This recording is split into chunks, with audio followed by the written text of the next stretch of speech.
Bonjour, je vais parler en français. Je crois que la traduction sera faite au fur et à mesure. Alors, je suis membre du comité panafricain qui vient d'être créé par le pape. Donc, je m'exprime au nom du Bénin, qui est un pays de l'Afrique de l'Ouest, un petit pays francophone, donc colonisé par la France. Le pays a le Niger au nord.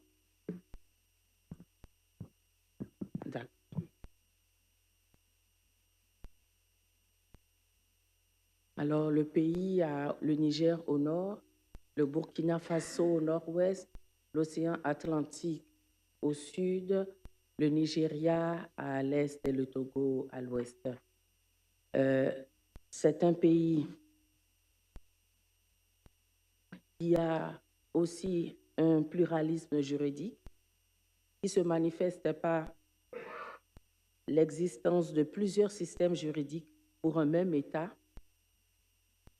se manifeste également par la pluralité des ordres juridiques en droit international privé, un pluralisme juridique égalitaire qui amène la construction d'une relation stable et harmonieuse entre le droit étatique et le droit autochtone, donc le droit indigène. Comme problématique, nous retenons dans le contexte béninois pour une justice propre, une justice endogène qui encourage une relation stable entre le droit étatique et le droit endogène. Nous suggérons une justice décolonisée sous le prisme du pluralisme juridique égalitaire, une utopie justifiée, puisque nous partons de ce postulat. Une justice décolonisée sous le prisme du pluralisme juridique égalitaire, qui est une réalité à encourager et à renforcer. Alors, abordons la justice décolonisée sous le prisme du pluralisme juridique égalitaire. Sur le plan interne, cela se manifeste par le mécanisme de l'internalisation des instruments juridiques internationaux dans plusieurs domaines, le domaine de la santé, la criminalité transnationale, les droits de la femme. Cela se manifeste également par la suppression du dualisme juridique dans plusieurs domaines, le droit des personnes et de la famille, le droit foncier, pour une harmonisation du droit étatique. Alors cela suppose aussi un principe de supériorité du droit international sur le droit interne, de sorte qu'en cas de conflit entre ces droits, provision est due aux dispositions extra-étatiques. Nous abordons la justice décolonisée sous le prisme du pluralisme juridique égalitaire, qui est une utopie, comme on l'avait dit. Sur le plan international, cela suppose le formatage colonial et néocolonial de la suprématie de l'Occident sur l'Afrique, notamment l'arrimage aux systèmes juridiques occidentaux reconnus comme seuls universels et acceptables et donc influencent permanemment les réalités extérieures. Le monde est devenu un village planétaire avec toutes ses conséquences au-delà du formatage colonial et néocolonial, les lois uniformes de l'OHADA, par exemple, et d'autres lois régionales. La justice décolonisée sous le prisme du pluralisme juridique égalitaire, une réalité à encourager et à renforcer.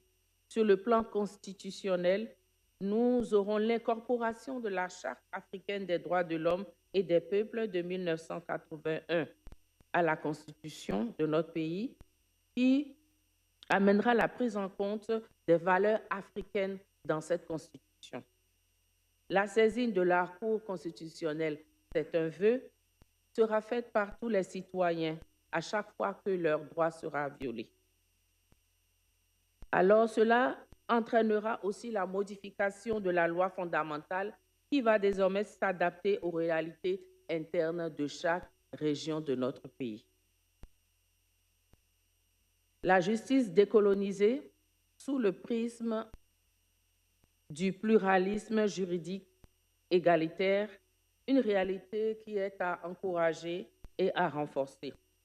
Sur le plan législatif et jurisprudentiel, Les efforts notables de prise en compte des réalités béninoises dans l'œuvre législative en matière foncière, en matière de droits de la femme. Les œuvres prétoriennes comblent le vide juridique. Une femme qui a par exemple vécu maritalement avec son compagnon et a contacté le mariage traditionnel a désormais la qualité de veuve, même si elle n'a pas célébré le mariage à l'état civil, et peut donc désormais venir à la succession de son époux défunt. En conclusion, nous pouvons dire, à l'image de ce proverbe africain, le dialogue véritable suppose la reconnaissance de l'autre à la fois dans son identité et dans son altérité. Certes, on ne peut pas effacer d'un coup de chiffon le formatage colonial et néocolonial, de même qu'on ne peut pas échapper à la mondialisation. Et nous nous rendons compte de cela depuis quelques années où les lois sont imposées à tous les pays. Nous donnons pour exemple la gestion de la crise Covid qui a mis tous les pays pratiquement sur le même pied d'égalité. Je vous remercie.